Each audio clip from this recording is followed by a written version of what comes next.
عمرك فكرت قبل كده في سر الوجود أو سبب وجودك، في طبيعة الموجودات؟ أو يمكن تكون فكرت في معنى الأخلاق، ليه في جمال، ليه في قبح، خير، شر وعدل؟ يا ترى في معنى للقيم من غير البشر؟ وأكيد سألت نفسك قبل كده إيه معنى الحياة؟ كل أسبوع هنناقش فكرة أو سؤال من الأسئلة اللي حيرت الفلاسفة على مر العصور، من أفلاطون لابن رشد لديكارت. هنتكلم عن المعرفة، الوعي، الأنا، الأخلاق، المعتقد والإيمان، العدالة، المنطق، الشك، العلم والجمال. هنسافر عبر الزمان والمكان، من فلاسفة الإغريق لآباء المتكلمين العرب لرواد الفلسفة الغربية الحديثة، في حلقات أسبوعية قصيرة بلهجة مصرية بسيطة. معكم أحمد الملط للفلسفة والمتفلسفين. أهلا بيكم في كلام فلسفة.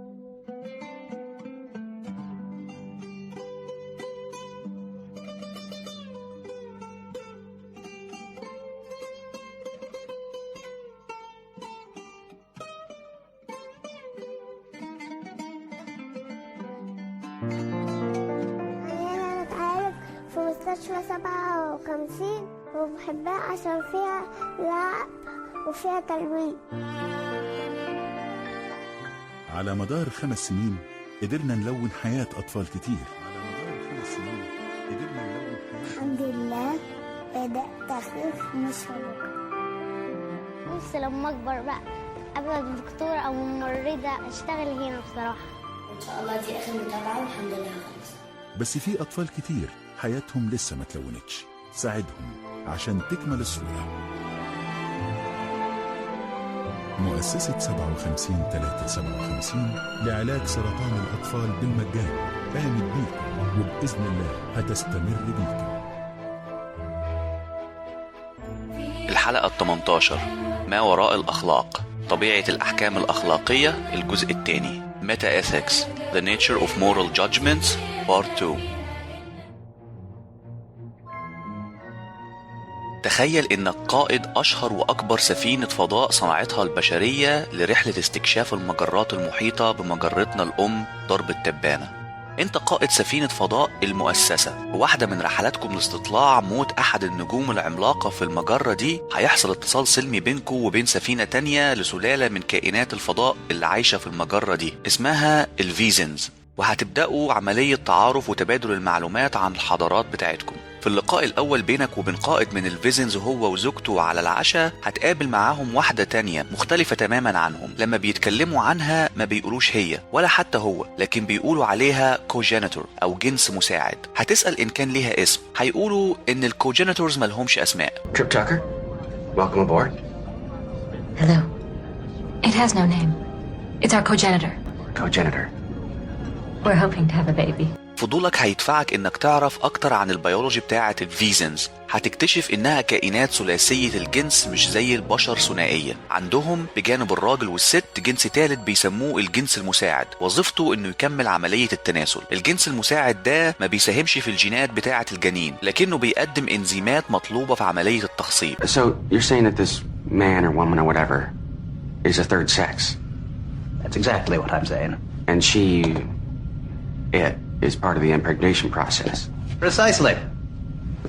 I'm pretty familiar with how it works with two sexes, but...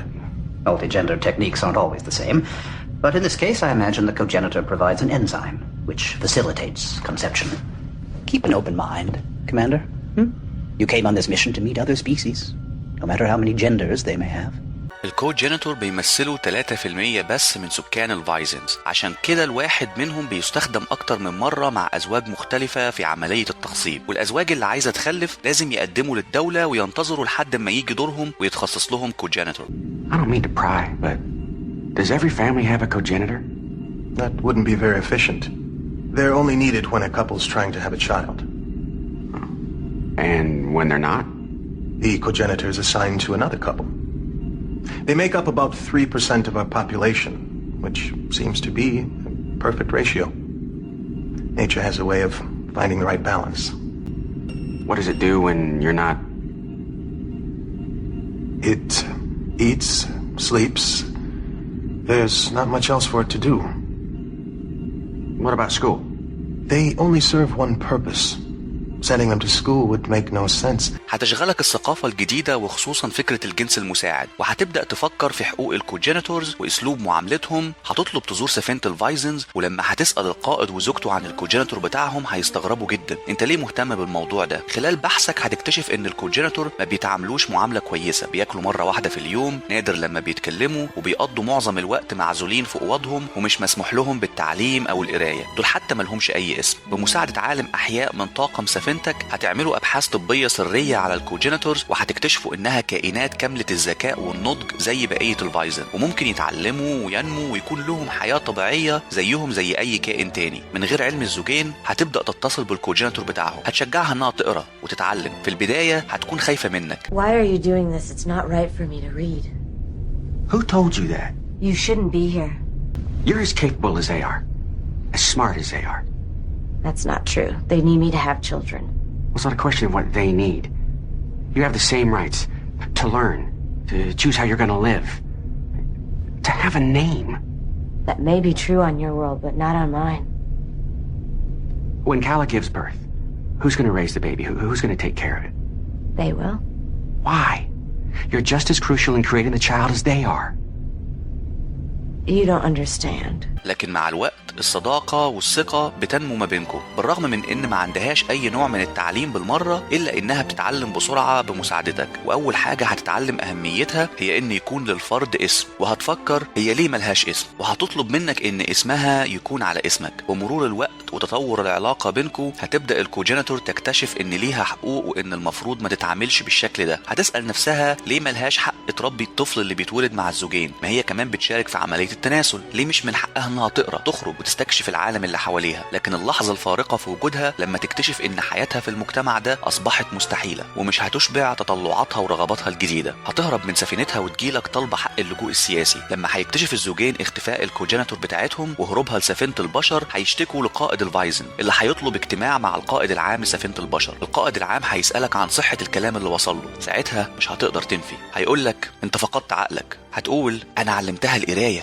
عرفتها حقوقها، انا عملت الصح. هيقولك انت قائد كبير على السفينة دي وعارف التحديات الأخلاقية اللي بقابلها كل يوم، وعارف اني بصارع الرغبة في الانصياع ورا اللي انا شايفه صح والتدخل في ثقافات الكائنات التانية. فما تقوليش انك عملت الصح. احنا هنا عشان نقابل كائنات جديدة، نتعرف على ثقافاتهم، مش عشان نقول لهم ايه الصح وايه الغلط. هتقول لكن احنا اديناهم كتب ومعلومات، انا ما عملتش غير اني علمت الكوجينيتور. هيقولك الموضوع مختلف، هم طلبوا الكتب والمعلومات دي مننا، هل طلبت هي منك انك تعلمها القراية؟ هتبص في الارض وتقول لا يا فندم. هيطلب القائد انه يشوف الكوجينيتور اللي عندك، وهيقول لازم ترجعي سفينتك على الاقل لحد ما الازمة تنحل. هترد في خوف لكنهم مش هيرحموني. هتبصلك في ألم وعينيها مليانة بالدموع وهي بتقول انت قلتي لي ان ليا نفس الحقوق زيك وزيهم بالظبط، مش كده؟ هتشوف في عين القائد نظرة لوم قبل ما يقول لها مش مكاننا اننا نقولك ايه حقوقك، انا اسف. هترد هتجبرني اني ارجع؟ هيسكت القائد العام لدقايق هتمر عليكم في بطء مميت قبل ما يقول ما اقدرش، قانوننا الاخلاقي بيمنعني. You're a senior officer on this ship. You're privy to the moral challenges I've had to face. You know I've wrestled with the fine line between doing what I think is right and interfering with other species. So don't tell me you know what I would have done when I don't even know what I would have done. I didn't think it would hurt to teach her how to read. Then you didn't think hard enough. We're out here to meet new species, not tell them what to do. Teaching her to read is no different than you giving them books or movies. Giving them books is a lot different than suggesting they defy their culture. And they asked me for the books. Did she ask you to teach her how to read? No, sir. You don't understand. I can't go back. Just until we resolve this. Tripp said I have the same rights as they do. It's not our place to tell you what rights you have. I'm sorry. Are you going to force me to leave? هيجتمع القائد العام مع قائد سفينة الفايزنز والزوجين في محاولة أخيرة لحل الأزمة. هيحاول القائد العام يوضح وجهة نظر البشر الأخلاقية. هيقول أبحاثنا البيولوجية أظهرت إنها كائن كامل وقادر زيها زيكم بالظبط. هيقول الزوج أنا مش قادر أفهم إحنا بنتناقش في إيه بالظبط، دي ثقافتنا والكوجينيتور مكانها معانا على المركبة بتاعتنا، ولا المفروض أنا وزوجتي نتخلى عن فكرة الخلفة مثلا؟ هيرد القائد بصعوبة أنا اتطلب مني إني أوفر الحماية وحق اللجوء لكائن حاسس إنه ما بيتعاملش بعدالة على مركبتكم وما أقدرش أتجاهل النداء ده. هترد الزوجة في ألم إحنا اللي ما بنتعاملش بعدالة دلوقتي، هل عندك أي فكرة إحنا انتظرنا قد إيه عشان يدونا كوجينيتور؟ هيرد القائد العام في دهشة انت كأنك بتتكلمي على شيء مش كائن حي. هيغضب زوجها ويقول انت مالكش اي حق تنتقد ثقافتنا، انت ما تعرفش اي حاجة عننا. I've been told this person is just as capable of understanding as any of you are. Why are we debating this? The cogenitor belongs on our ship. Or are you suggesting my wife and I abandon our plans to have a child? I've been asked to give sanctuary to someone who believes she's been treated unfairly. I can't ignore that. We're the ones being treated unfairly.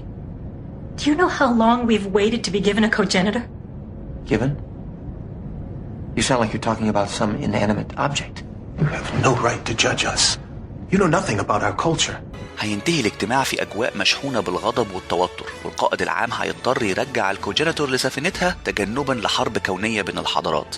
لكن الأخبار هتيجي من سفينة الفايزنز بعد أيام إن الكوجينيتور انتحرت. You want to see me, Captain? I was just told that the Vissian cogenitor died. What? How? Suicide trip.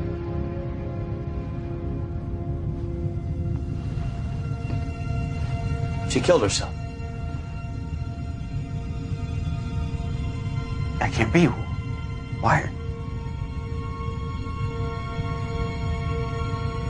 It's my fault. I'm responsible. You're damn right you are. It's not just her. There's a child who won't be conceived because of this. At least not for a long while. You knew you had no business interfering with those people, but you just couldn't let it alone. You thought you were doing the right thing. هتنهار كلمات القائد العام بتتردد في عقلك. في كائن حي مات النهاردة ومولود اتحكم عليه بالإعدام قبل ما يتولد بسبب تدخلك في أسلوب حياة الآخرين. I might agree if this was Florida or Singapore, but it's not, is it? We're in deep space and a person is dead. A person who'd still be alive if we hadn't made first contact. النسبية الأخلاقية Ethical Relativism واحدة من نظريات مدرسة اللاواقعية الأخلاقية Moral Anti-Realism اللي اتكلمنا عليها الحلقة اللي فاتت. بتنكر فكرة إن الأحكام الأخلاقية بتعكس قيم أخلاقية مجردة Objective أو حقائق أخلاقية كونية Universal Moral Truth. على العكس بتدعي إن الأحكام الأخلاقية نسبية Relative للمجتمع، الثقافة، التاريخ أو الظروف الشخصية. النسبية الأخلاقية على العكس من نظريات لاواقعية تانية ما بتنكرش حقيقة الجمل الأخلاقية زي مثلا في حالة الذاتية الأخلاقية Ethical Subjectivism اللي اتكلمنا عليها الحلقة اللي فاتت، وتقول إنها مجرد تفضيلات، لكن بتأكد على وجود أشكال نسبية من الحقائق الأخلاقية. يعني تقدر تقول إنها بتقدم طرح شبيه بالجملة المأثورة لما تكون في روما اعمل زي الرومان When in Rome do as Romans do. النسبيين بيلفتوا نظرنا لأن البشر مش كاملين العلم Not omniscient، والتاريخ مليان أمثلة من الأفراد والمجتمعات اللي رفعوا لواء الحقيقة المطلقة المعصومة وبعد كده ظهر ان اطروحة الحقيقة اللي بيقدموها مش مطلقة او معصومة، وبالتالي لازم نكون حذرين واحنا بناخد قرارات اخلاقية مهمة بناء على ادعاء ان في مطلقات اخلاقية moral absolutes. كمان فكرة الحقيقة المطلقة غالبا ما بتقفل الباب قدام التجربة وبتضيع فرصة التطور في مجالات كتيرة منها الأخلاق. يعني على سبيل المثال الفيلسوف الأسترالي المعاصر بيتر سينجر في كتابه الأخلاق العملية Practical Ethics سنة 1979 ضرب مجموعة أمثلة على تطور الأخلاق عبر تاريخ البشرية، ووضح إزاي إن في كل مرحلة من مراحل تطور الأخلاق كان دايما الصراع بيكون مع المطلقات الأخلاقية اللي ما بتسمحش عادة بتطور سلس للقانون الأخلاقي في المجتمع. الفلاسفة والدارسين على الأقل الغربيين منهم بيشوفوا إن المجتمعات الغربية الحديثة متقدمة أخلاقيا على المجتمعات الشرقية بسبب بطء، صعوبة، وأحيانا استحالة عملية التطور الأخلاقي فيها. على سبيل المثال واحدة من الإشكاليات اللي عانت فيها المجتمعات الغربية من النظم الأخلاقية زي الدين مثلا اللي بتعتمد على مطلقات أخلاقية غير قابلة للتطور أو النقاش كانت إشكالية الحرية الجنسية وتبعيتها الأخلاقية. في الوقت الحالي كتير من المجتمعات دي بيفصل بين حرية الممارسة الجنسية وبين أخلاق الفرد، وبيسمح بممارسات جنسية مثلا زي المثلية الجنسية مع حفظ حقوق الفرد والنظر له كفرد زي باقي أفراد المجتمع قد تحتمل أفعاله الخطأ والصواب بغض النظر عن تفضيلاته أو ممارساته الجنسية. من حوالي 100 سنة النظام الأخلاقي والتشريعي في المجتمعات دي كان بيعتمد بالدرجة الأولى على مطلقات أخلاقية مستمدة من الدين أو العادات والتقاليد زي ما موجود في مجتمعاتنا الشرقية دلوقتي. وقتها كانت المثلية الجنسية جريمة أخلاقية بيرفضها المجتمع ويعاقب عليها القانون بأحكام شديدة وصلت للقتل أحيانا. دلوقتي حتى الكلمة اللي احنا ممكن نستخدمها في مجتمعنا الشرقي زي الشذوذ أو الشواذ كوير كلمة غير محبذة أو مقبولة في المجتمعات الغربية لأنها بتحمل في طياتها إهانة للفرد والنظام الأخلاقي اللي بيسمح له بحرية الممارسة الجنسية، والمجتمع أصبح في حالة قبول للممارسات من النوع ده وفصلها عن الأخلاق. المثال ده بالرغم من الاعتراضات اللي ممكن يثيرها في عقلك إلا إن الهدف منه إني ألفت انتباهك لأن المطلقات الأخلاقية مش من السهل بل من المستحيل إن يحصل معاها تغير بالشكل ده، سواء كان التغير ده تطور في وجهة نظرك ولا لأ. النسبية الفردية Individual Relativism هي النظرية الأكثر شهرة تحت عباية النسبية الأخلاقية، واللي فيها مجموعة القيم أو الحقائق الأخلاقية اللي بتخلي حكم أخلاقي ما صحيح أو خاطئ نسبية لكل فرد. الأشخاص عادة ما بيكون عندهم قيم أخلاقية مختلفة واللي هيسبب إن يكون عندهم أحكام أخلاقية مختلفة بالتبعية. النسبية الفردية ممكن تفسر لنا التعدد في الأحكام والقيم الأخلاقية الموجودة عند الناس. لو فعلا الفكرة صحيحة المفروض نتوقع إن يكون في أحكام أخلاقية مختلفة ومتضادة بين الناس على نطاق كبير. يعني أنت وجارك غالبا ما هتختلفوا على فكرة تعدد الزوجات حتى لو كنتوا أنتوا الاتنين مسلمين، أو أنت وصاحبتك ممكن تختلفوا إن كان عدم لبس الحجاب عمل غير أخلاقي ولا لأ، ويمكن تكون اختلفت أنت ووالدك هل حبس وسحل أفراد تيار سياسي ما لمجرد الاختلاف معاهم في الرأي عمل غير أخلاقي ولا لأ. الفكرة أكيد وصلت لك. الخلافات دي عادة ما بيتمش الفصل فيها، على الأقل مش بطريقة سهلة الواحد فيها يقدر يلفت نظر التاني لحقيقة أو مطلق أخلاقي ما وبالتبعية الشخص التاني يتنازل عن حكمه الأخلاقي. ده ممكن يكون مؤشر قوي على إن فكرة المطلق الأخلاقي عبثية، والنسبية الأخلاقية هي التصور السوي للواقع الأخلاقي. الإشكالية الحقيقية في النسبية الفردية بتحصل لما المنظور الأخلاقي بتاع شخص تاني يتعارض مع منظورك الأخلاقي، خصوصا لو كان ده هيؤدي لأذيتك أو الإضرار بمصالحك أو حياتك. في الحالة دي مش مقبول إنك تقول إن الحكم الأخلاقي اللي أخده الفرد ده وهيضرك حكم غير أخلاقي، لأن مفيش أرضية مشتركة تجمع الأحكام الأخلاقية بينك وبينه. ساعتها هيكون البديل الوحيد قدامك إنك تصدر حكم أخلاقي يضر بيه هو كمان، ويكون الصراع بينكو لحد ما يظهر منتصر.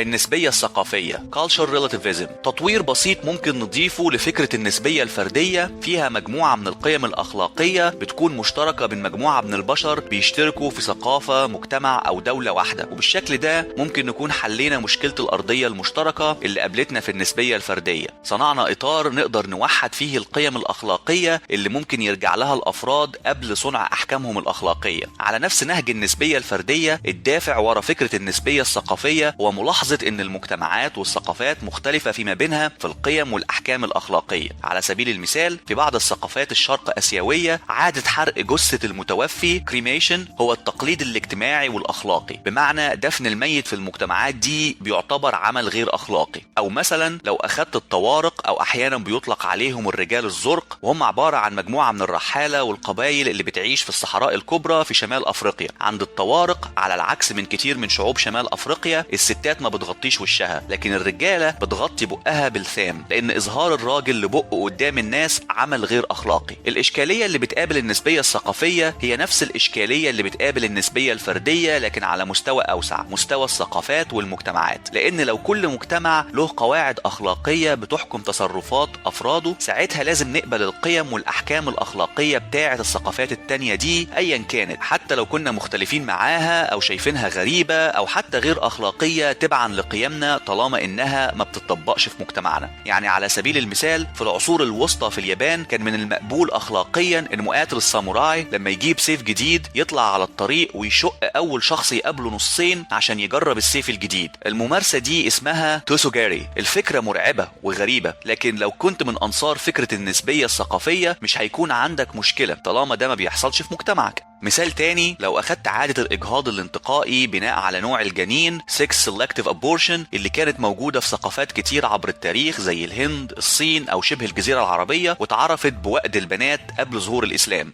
مثال أخير قريب لذاكرتك هو ممارسة ختان البنات اللي كانت منتشرة في الشرق الأوسط Female Genital Mutilation، واللي بتعتبر شيء غير أخلاقي وضد الإنسانية في معظم مجتمعات العالم. المشكلة التانية في النسبية الثقافية لما ثقافة أو مجتمع قيمه وأحكامه الأخلاقية تهدد وجود مجتمع أو ثقافة تانية. على سبيل المثال ألمانيا النازية في منتصف القرن اللي فات اعتمدت قيم أخلاقية بتقول إنهم أفضل الأجناس البشرية وإن أجناس بشرية تانية لازم تباد. الفيلسوف والروائي الفرنسي جون بول سارتر اعتقد في النسبية الثقافية وكان جزء من حركة النهضة رينيسانس سنة 1940. ما قدرش يقول ان الغزو النازي الألماني لبلده عمل غير أخلاقي، وقال انه عمل صحيح وأخلاقي من وجهة نظر النازيين حتى لو كان خاطئ وغير أخلاقي للآخرين، واعتقد ان المقاومة عمل أخلاقي مشروع للفرنسيين هم كمان، ولو انتصر النازيين في الحرب هتصبح المقاومة عمل غير أخلاقي، لأن وقتها القوانين الأخلاقية الحاكمة هتكون قوانين النازيين. بالشكل الغريب ده سارتر كان جزء من المقاومة الفرنسية لألمانيا، مش مدفوع بمطلق صحة فعله لكن بنسبية الفعل لثقافته. الفيلسوف الفنلندي وعالم علوم الإنسان أنثروبولوجي إدوارد ويسترماك في كتابه النسبية الأخلاقية Ethical Relativity سنة 1932 كان أول من وضع نظرية مفصلة للنسبية الأخلاقية، وصور كل الأفكار الأخلاقية كأحكام نسبية بتعكس نشأة الفرد، وأشار لأن الفروق الواضحة في المعتقدات بين المجتمعات بتقدم دليل قوي على ان مفيش اي شيء ممكن نسميه معتقدات فطرية بديهية او كونية، لكن الفكرة جذورها اقدم من كده. يمكن اول مرة الفكرة طرحت في التاريخ المدون للبشر كانت على لسان الفيلسوف والسوفسطائي اليوناني بروتوغارس لما قال جملته المشهورة: الانسان هو مقياس كل شيء. Man is the measure of all things. اما افلاطون بليتو قال اللي غالبا بنعتقد انه حقيقة fact هو في الواقع رأي opinion. والفيلسوف الهولندي بروخ اسبينوزا اعتقد ان مفيش شيء خير او شر لذاته. اما فيلسوف عصر النهضة المؤرخ والاقتصادي الاسكتلندي ديفيد هيوم فرق بين المسائل المتعلقة بالحقيقة matters of fact والمسائل المتعلقة بالقيمة matters of value، واقترح ان الاحكام الاخلاقية بتندرج تحت المسائل المتعلقة بالقيمة لانها ما بتقدمش حقائق ممكن التأكد من وجودها بشكل عملي في الواقع، لكن ممكن نوصل لها بس عن طريق مشاعرنا وعواطفنا. هيوم اعتقد ان بعض المشاعر دي كونية او عامة، لكنه رفض التسليم بوجود حقائق اخلاقية مجردة. النقد الاساسي الموجه للنسبية الاخلاقية غالبا انت بتفكر فيه دلوقتي وعادة ما بيطرحه اتباع نظرية المطلق الاخلاقي، وهو ان النسبية الاخلاقية هتقود للفساد immorality لانها بتتجاهل المعيار المطلق للصواب والخطأ، زي مثلا في حالة المثلية الجنسية اللي ناقشناها من شوية. لكن النسبيين بيشوفوا ان المرونة هي جوهر التطور والتقدم الاخلاقي، وعدم المرونة في نظرية المطلق الأخلاقي غالبا ما هيؤدي لأفعال غير أخلاقية. على سبيل المثال المعتقدات المطلقة للديانة المسيحية أدت للجرائم والفظائع اللي ارتكبتها محاكم التفتيش Inquisitions في العصور الوسطى، واللي في الوقت الحاضر بتعتبر جريمة أخلاقية وانتهاك للآدمية. نقد تاني إن الشخص اللي بيعتقد في النسبية الأخلاقية مش هيكون عنده القدرة على تبرير استمرارية وجوده الشخصي، بمعنى إن لو في شخص بيعتنق مجموعة مختلفة من القيم الأخلاقية وعنده قيمة بتقول ان من الجائز انه ينهي حياتك، مش هيكون عندك وسيلة انك تبرر عدم اخلاقية فعله. لكن النسبيين بيردوا ان حق الدفاع عن النفس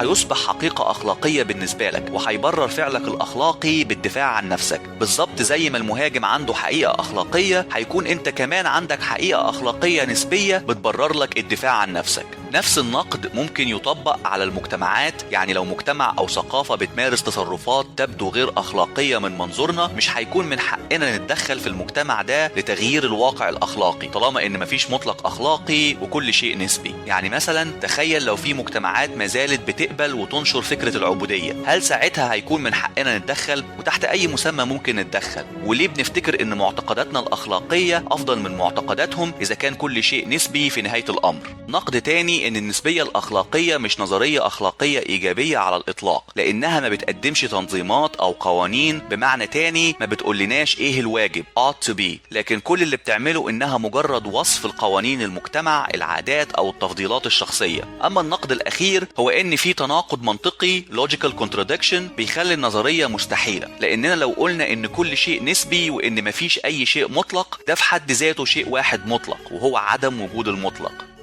النظرية العاطفية sentimentalism، وأحيانا بيطلق عليها نظرية الحس الأخلاقي moral sense theory، هي نظرية من مدرسة اللاواقعية الأخلاقية بتقول إن الدوافع وراء أحكامنا الأخلاقية مش ممكن تتفهم من غير ما ناخد مشاعرنا وأحاسيسنا تجاه الموقف في حساباتنا، وبالشكل ده النظرية دي مش واقعية، لأنها بتأسس لفكرة الاعتماد على المشاعر مش فكرة الموضوعية واستقلالية القيم الأخلاقية. النظرية العاطفية بتقول إن المطلقات الأخلاقية لابد إنها تكون متسقة مع مشاعرنا وأحاسيسنا، ده إن كان ليها وجود من الأساس. في كتابه مقال في الطبيعة البشرية Treatise of Human Nature سنة 1938، ديفيد هيوم أخذ الجانب الشخصي للأخلاق بجدية أكتر من أي فيلسوف تاني قبله، وكان له تأثير كبير جدا على فلسفة الأخلاق. هيوم اقترح طريقة عملية منظمة لتحليل إدراك ومعرفة البشر تحت واحدة من صنفين، إما عقلانية rationality أو عاطفية passions. أفكارنا العقلية بتميز وتحكم على الأشياء بشكل كمي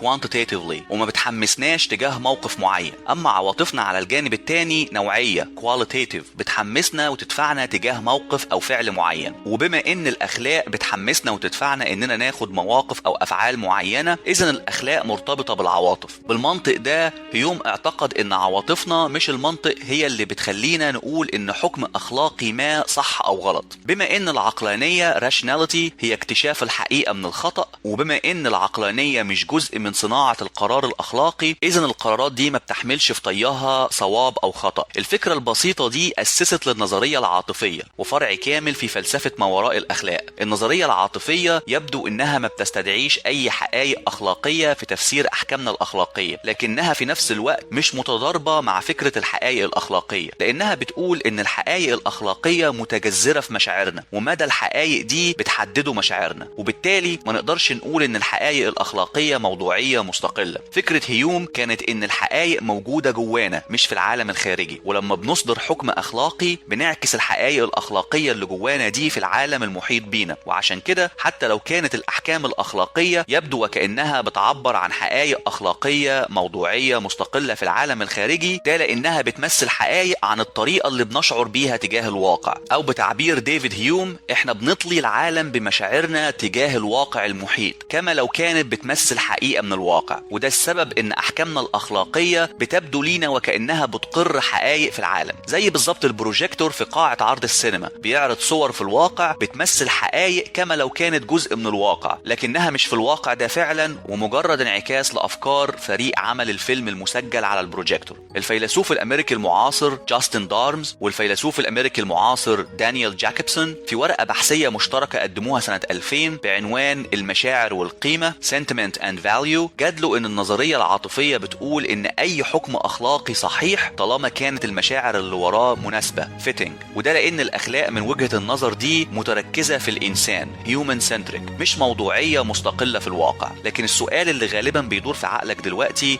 ايه اللي بيخلي المشاعر مناسبة؟ لو كانت المشاعر جزء من الانسان، ايه اللي يضمن ان الانسان هيختار مشاعر مناسبة؟ يعني لو البشر فضلوا مشاعر العدوانية، هل العدوانية ساعتها تكون مناسبة؟ رد فلسفة النظرية العاطفية هيكون ان البشر بيحطوا قيمة على كل شيء ومشاعرهم بتكون ايجابية تجاه القيم الاعلى، وده هو معيار ان المشاعر تكون مناسبة. وبالتالي لو البشر حطوا قيمة على العدوانية هتكون مناسبة واخلاقية، لكنهم بسرعة هيضيفوا بما ان القيمة جزء اصيل من الطبيعة البشرية، في الغالب مش هيحصل ان البشر هتشوف العدوانية كمشاعر مناسبة. على اي حال النظرية العاطفية بتقول ان اي شيء بنحكم عليه انه غير اخلاقي زي العدوانية الحماية مثلا ببساطة غير أخلاقي لأنه بيتضارب مع قيم الطبيعة البشرية.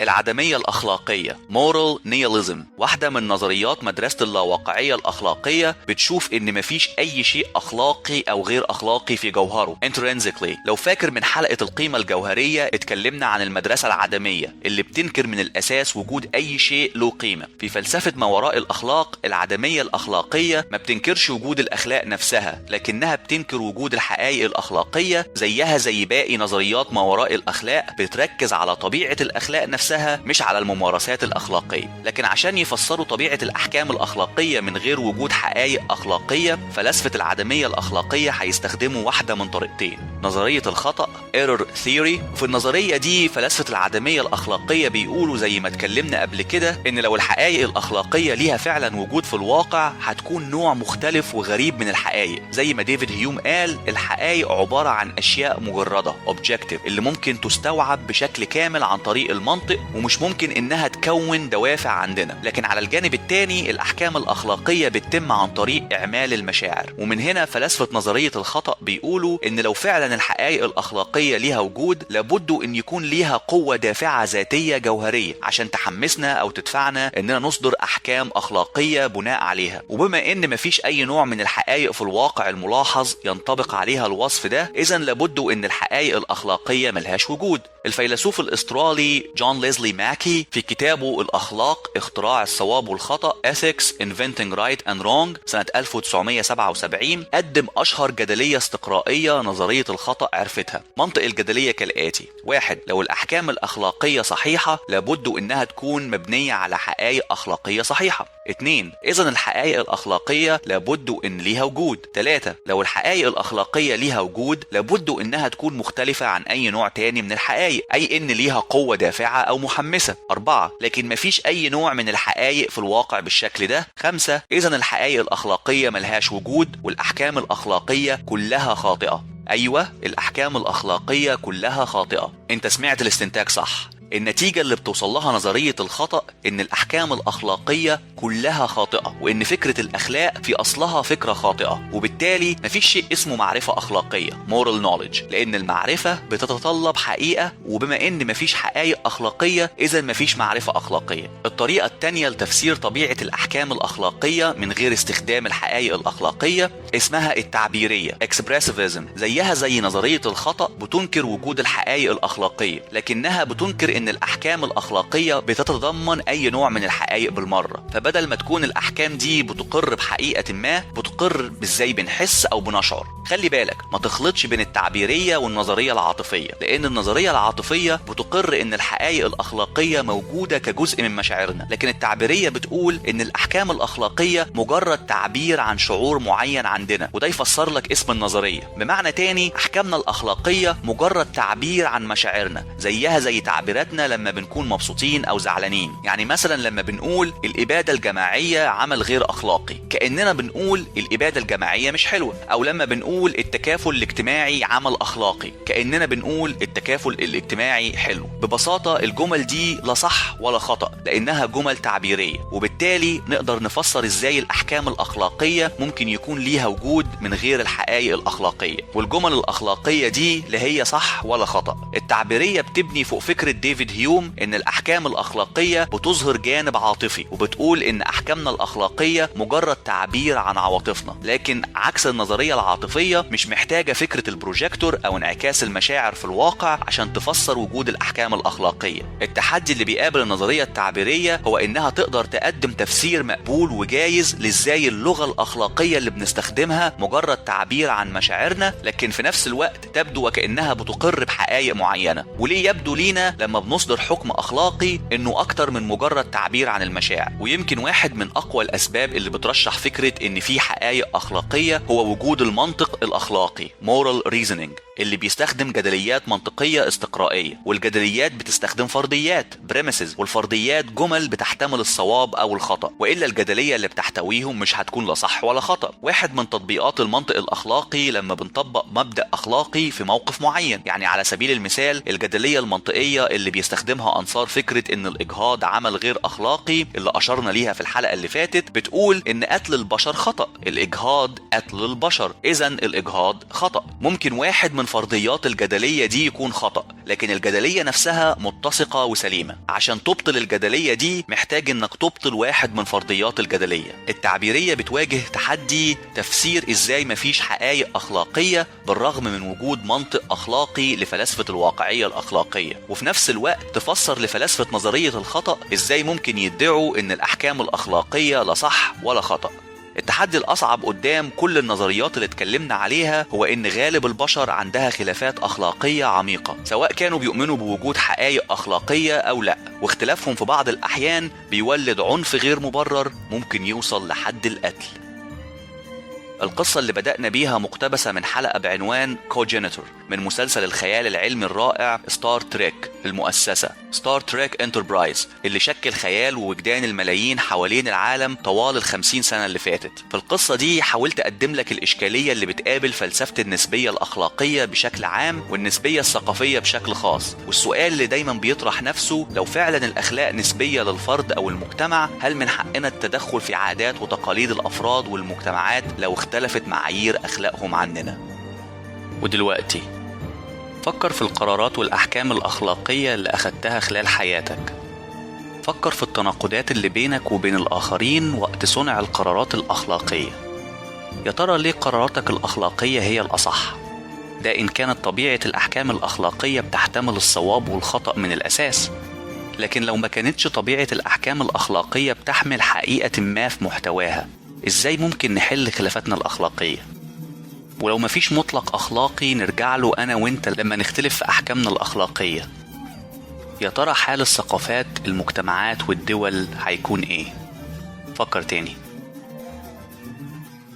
في الحلقة الجاية هتكون مذيع النشرة الجوية في قناة تلفزيونية. نجاحك وثقتك الكبيرة في نفسك هتخليك مغرور متعالي وشايف إنك أفضل من كل الناس، لحد ما هتعيش تجربة دايرة زمنية مغلقة من يوم واحد هتجبرك إنك تعيد التفكير في كل سماتك الشخصية عن الأخلاق المعيارية، الفضيلة ونظرية الصلاح. هنتفلسف المرة الجاية. من دلوقتي للحلقة الجاية، عيش الحياة بفلسفة.